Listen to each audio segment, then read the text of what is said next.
Hello बच्चों, कैसे हो आप लोग? बढ़िया, मज़ा आ रहा है। बहुत ही आसान चैप्टर है ना, कुछ अभी तक नया पढ़ा है क्या? अभी तक मैं आपको जितना कुछ करवाया सब कुछ हम लोग डीसी में कर चुके हैं, नहीं कुछ भी नया नहीं पड़ा। अब आते हैं सर्किट थ्योरी। बिल्कुल ये भी आसान है, बहुत ही आसान circuit theory.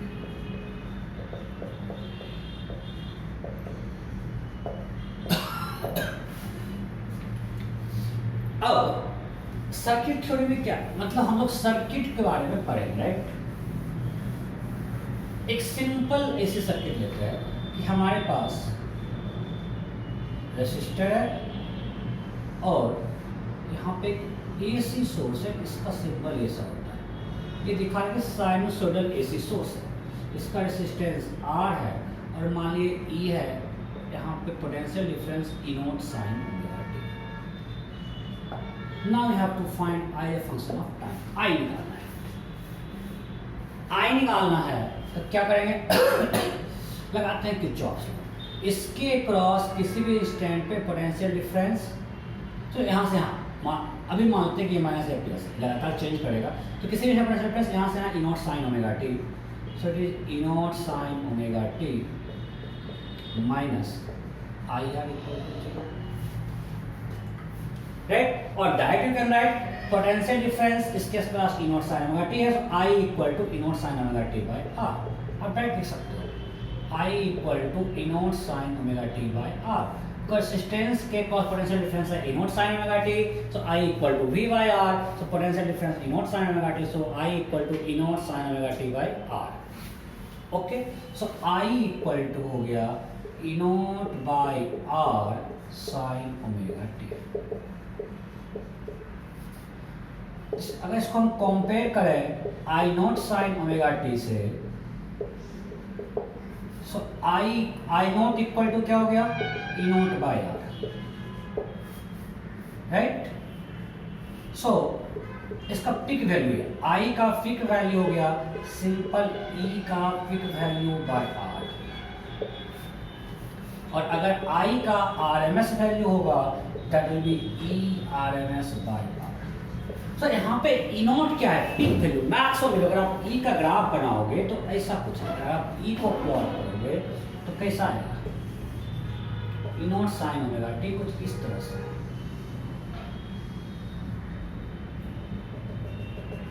Maximum value E not, और आई का ग्राफ भी आई नॉट साइन ओमेगा टी है, तो उसका भी साइन का ही ग्राफ है, सिर्फ maximum value E naught by R है।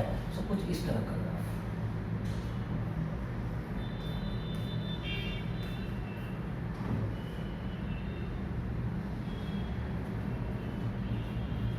ये है मेरा I E naught by R. So ये है करंट और ये है ईएमएफ या voltage E. Am I clear? तो इसको बोलते हैं दोनों फेज में। अब फेज क्या है, हम लोग फेज होता है वेव में करते हैं। फेज किस लिए आया था आपको अगर याद होगा, दो वेव को सुपरपोज करवाए थे। सो मेरा नेट एम्पलीट्यूड क्या आया था वेव में,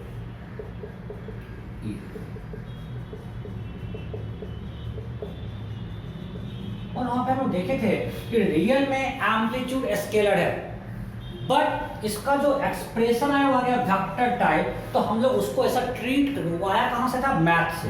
इसको प्रूव किया था, ये मैथ से ट्रिग्नोमेट्री से आया था, बट हमने देखा कि वेक्टर जैसा मानने से मेरा आंसर आ जाता है।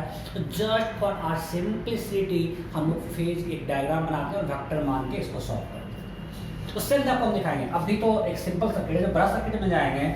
सो ऑल्दो यहाँ पे करंट पोटेंशियल डिफरेंस सब कुछ स्केलर है, बट वहाँ पे हम फेज दिखाएंगे तो उसको सुपरपोज करेंगे दो अलग अलग सर्किट के, दो अलग अलग एलिमेंट्स का करंट, तो हम लोग उसको फेजर डायग्राम बना के सॉल्व करते हैं। इसलिए हम फेज यहाँ पे दिखाते हैं। So they are in phase because उसमें कोई फेज डिफरेंस नहीं है, तो अगर हम फेज पे दिखाते हैं, फेज में कैसे दिखाते हैं, चलो मिटा, कंफ्यूज मत करना। अगर आपको ई नॉट दिया है, ये क्या है, पिक वैल्यू।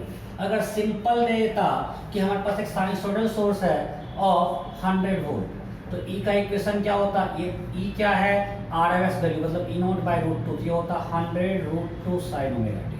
ये आपको बिल्कुल ध्यान रखना है।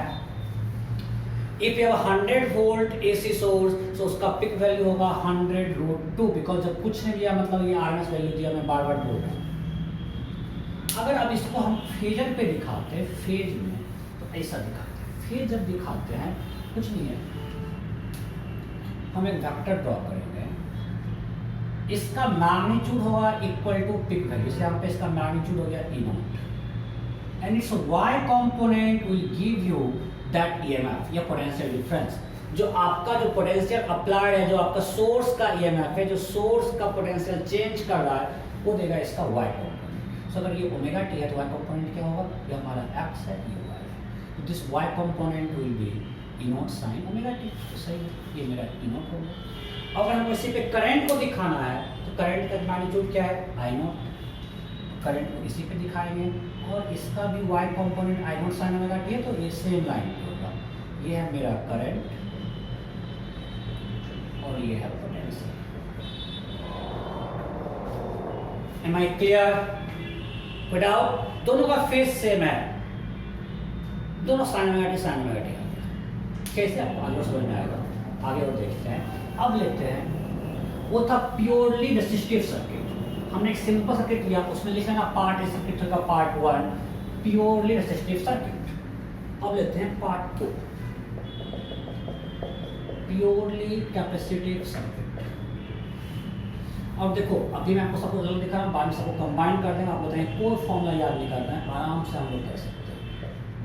तो थोड़ा पैसा रखो, मैं बोर्ड पे करवा रहा हूँ, प्योरली कैपेसिटिव सर्किट। हमें सर्किट में सिर्फ कैपेसिटर है,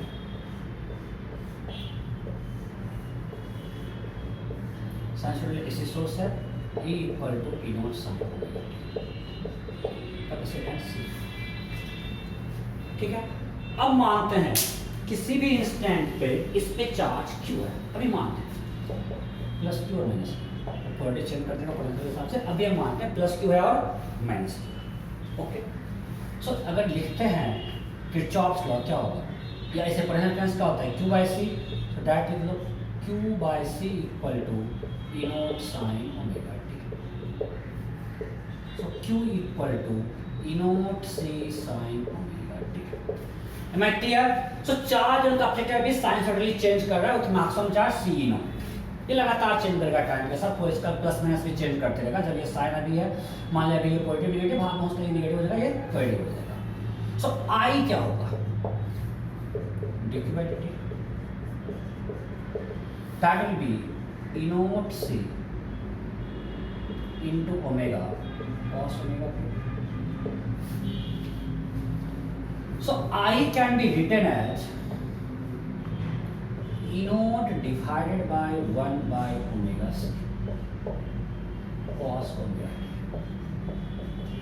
So अब बताओ अभी दोनों सेम फेज में है क्या, I और E? नहीं, ये साइन था, ये कॉस है, इसका फेज पाई बाई 2 आगे है, ये आपको सब वेव में बढ़ चुके हैं, आपके लिए आसान चीज है, फेज बनाना आपको आता है। साइन के रिस्पेक्ट में रहेगा sign omega T plus pi by 2।